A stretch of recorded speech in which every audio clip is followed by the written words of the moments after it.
LTV news కి స్వాగతం. నేను నాగశ్రీ. బులెటిన్ ముందుగా హెడ్లైన్స్. బాపట్లలోని కేంద్ర విద్యాలయంలో విషవాయువులు పీల్చి 24 మంది విద్యార్థులు అస్వస్థత. ఈ ప్రమాదంపై సీఎం చంద్రబాబు ఆరా. విద్యార్థులు పూర్తిగా కోలుకునే వరకు పర్యవేక్షించాలని అధికారులకు ఆదేశం.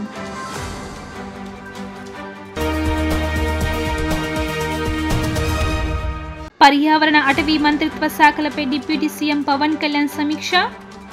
ఏపీలోని 11 నగరాలు, పట్టణాల్లో అర్బన్ పార్కుల అభివృద్ధికి కేంద్రం నిధులు మంజూరు చేసిందని పవన్ కళ్యాణ్ వెల్లడి.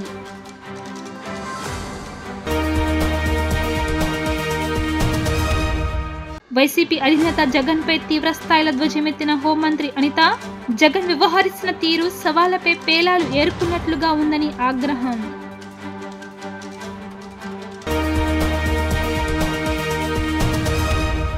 ఇక డీటెయిల్స్ చూస్తే, బాపట్లలోని కేంద్రీయ విద్యాలయంలో ప్రమాదం జరిగింది. సైన్స్ ల్యాబ్ లో ప్రమాదకర వాయువులు విడుదల కాగా ఈ వాయువులు పీల్చి 24 మంది విద్యార్థులు అస్వస్థతకు గురయ్యారు. బాధిత విద్యార్థులను కేంద్రీయ విద్యాలయ సిబ్బంది హుటాహుటిన బాపట్ల ప్రభుత్వ ఆసుపత్రికి తరలించారు.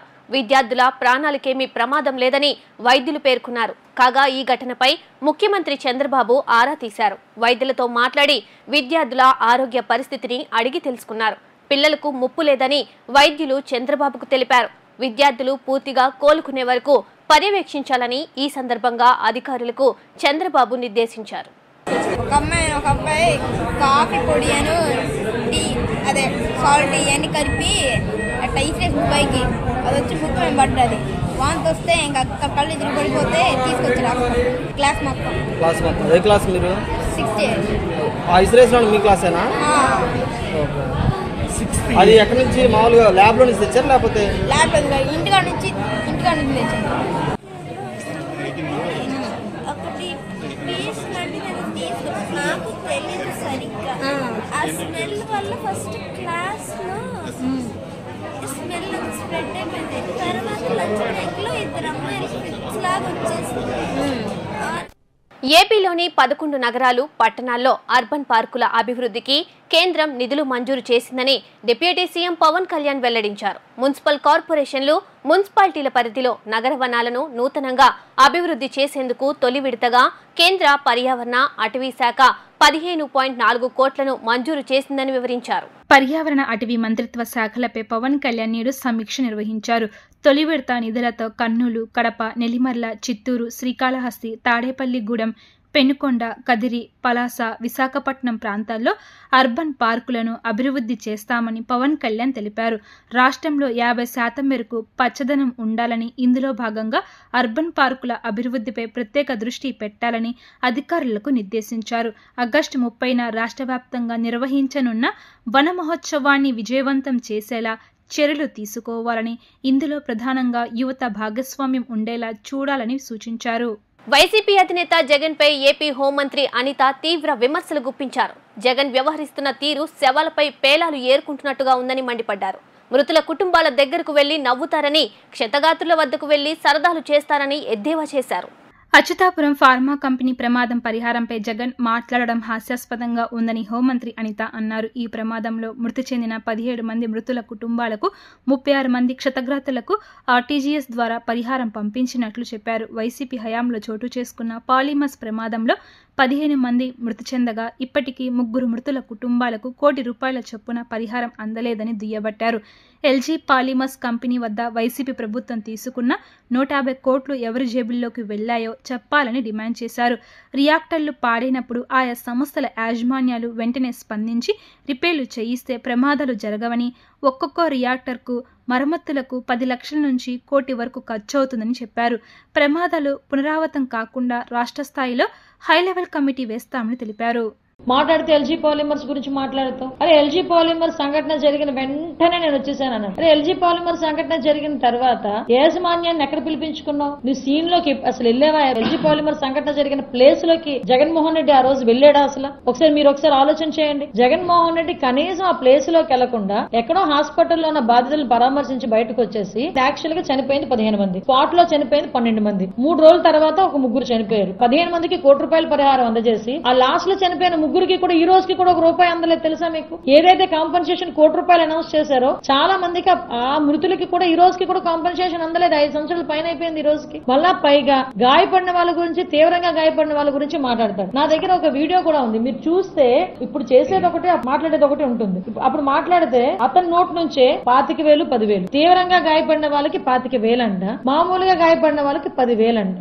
ఒకవేళ అవసరం అయితే 1,00,000 ఇస్తే ఇవ్వండి, లేకపోతే లేదు. ఇది సాక్షాత్తు చనిపోతే 12 మందికి సంబంధించి ₹1 ఇవ్వడమే కాకుండా ఏకంగా 19,893 మంది ₹10,000 వెంటనే ఇవ్వమని చెప్పి కూడా చెప్పడం జరిగింది.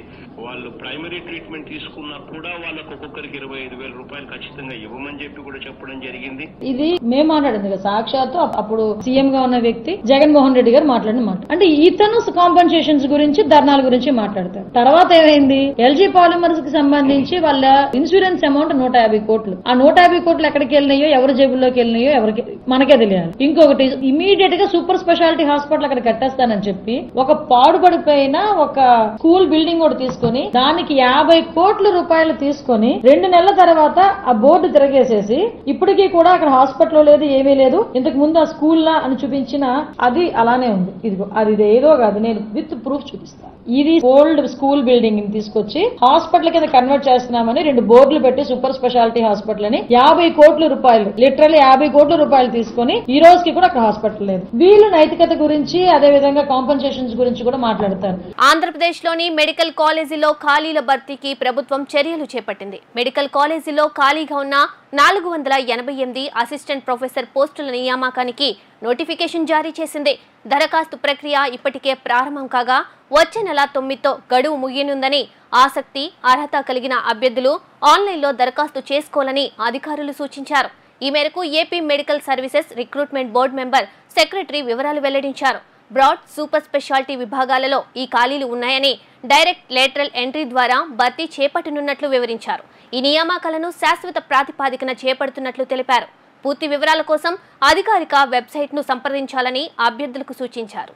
వైసీపీ నేత, మాజీ MLA Pinnelli Ramakrishna Reddy Nellore central jail నుండి విడుదలయ్యారు. ఈవీఎంను ధ్వంసం చేయడం, పోలీసు అధికారిపై దాడికి యత్నించడం వంటి కేసుల్లో ఆయన సెంట్రల్ జైల్లో రిమాండ్ ఖైదీగా ఉన్నారు. ఆయనకు ఏపీ హైకోర్టు పలు షరతులతో కూడిన బెయిల్ మంజూరు చేసింది.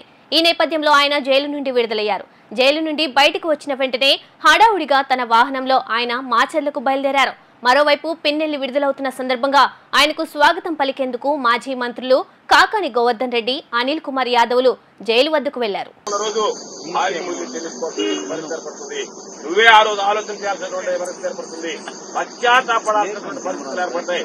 కాబట్టి వీటన్నిటినీ గమనించి ఇటువంటి వాటికి స్వస్తి పలిగితే మంచిది అని చెప్పి చంద్రబాబు నాయుడు గారికి కొట్టుకునేటువంటి విధంగా, చీచి ఇటువంటి వాడికి ఎందుకు ఓట్లు వేసామనుకునేటువంటి విధంగా, ఇటువంటి ప్రభుత్వాన్ని ఎందుకు తెచ్చుకున్నామనేటువంటి విధంగా, ఇటువంటి పరిపాలన ఎందుకు తెచ్చుకున్నామనేటువంటి బాధపడేటువంటి విధంగా ఏదో చంద్రబాబు నాయుడు ప్రయత్నించడం జరుగుతుంది.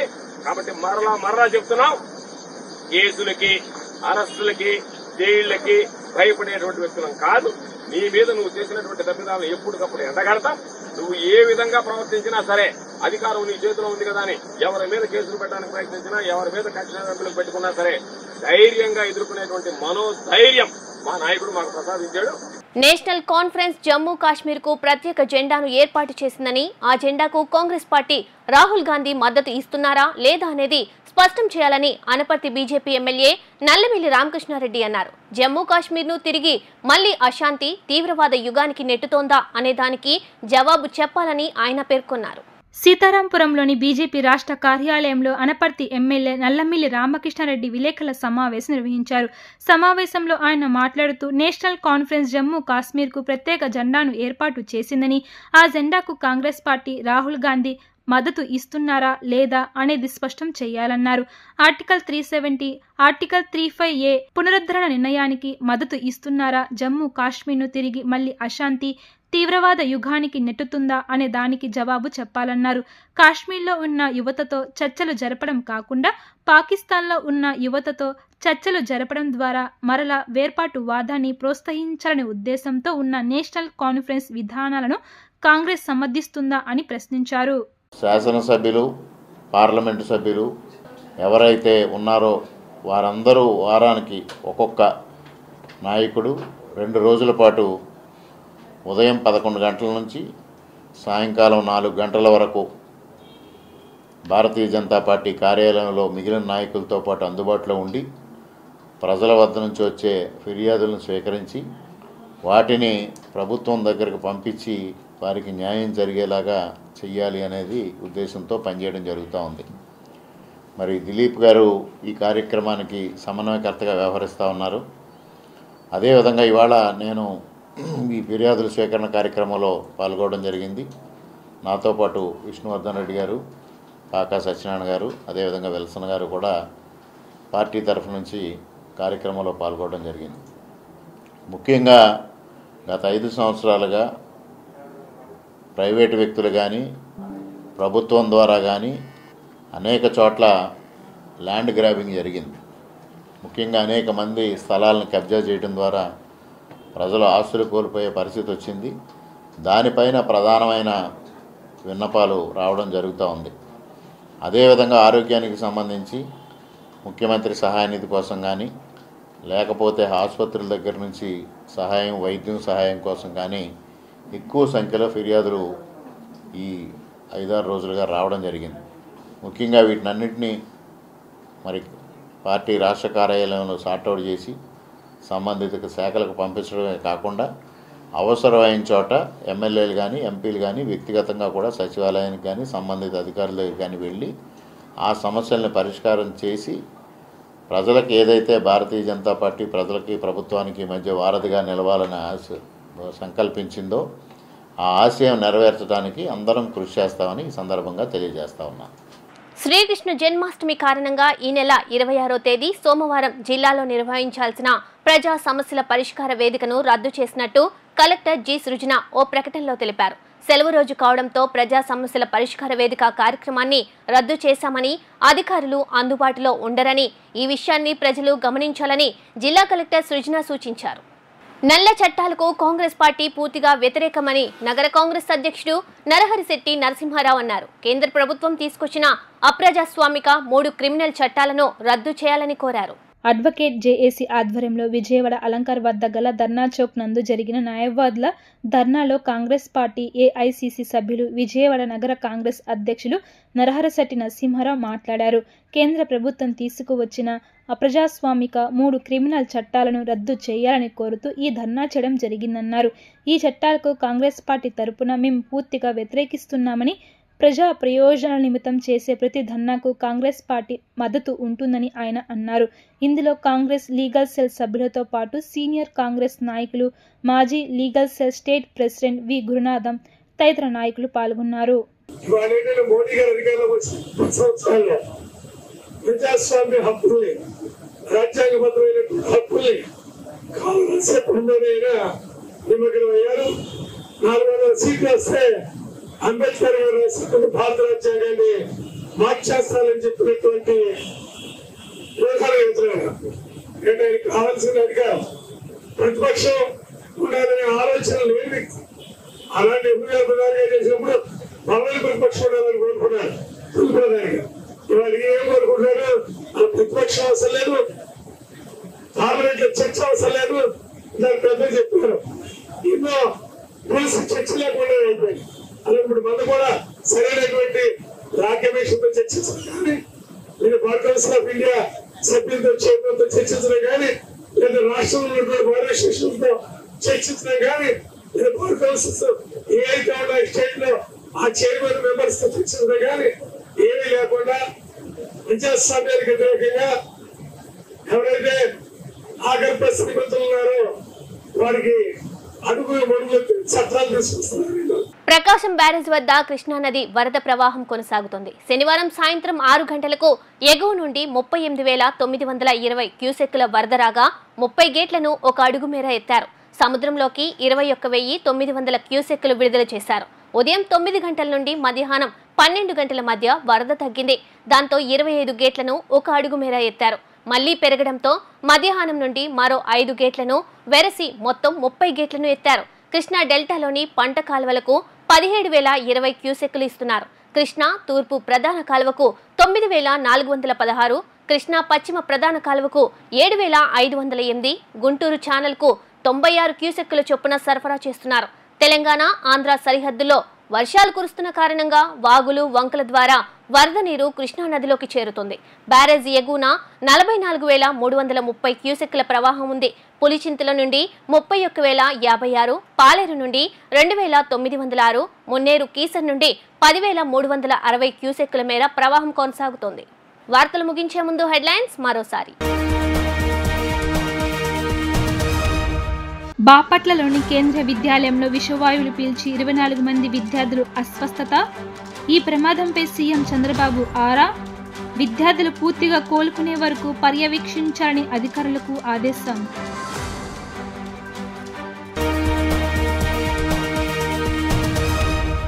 పర్యావరణ అటవీ మంత్రిత్వ శాఖలపై డిప్యూటీ సీఎం పవన్ కళ్యాణ్ సమీక్ష. ఏపీలోని 11 నగరాలు, పట్టణాల్లో అర్బన్ పార్కుల అభివృద్ధికి కేంద్రం నిధులు మంజూరు చేసిందని పవన్ కళ్యాణ్ వెల్లడి.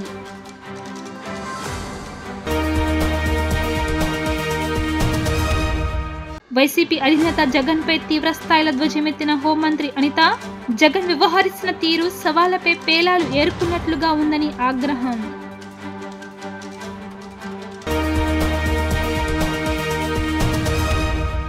ఎల్టీవీ న్యూస్ ఇంతటితో సమాప్తం. తిరిగి మరో బులెటిన్లో మళ్ళీ కలుద్దాం. అంతవరకు సెలవు. నమస్కారం.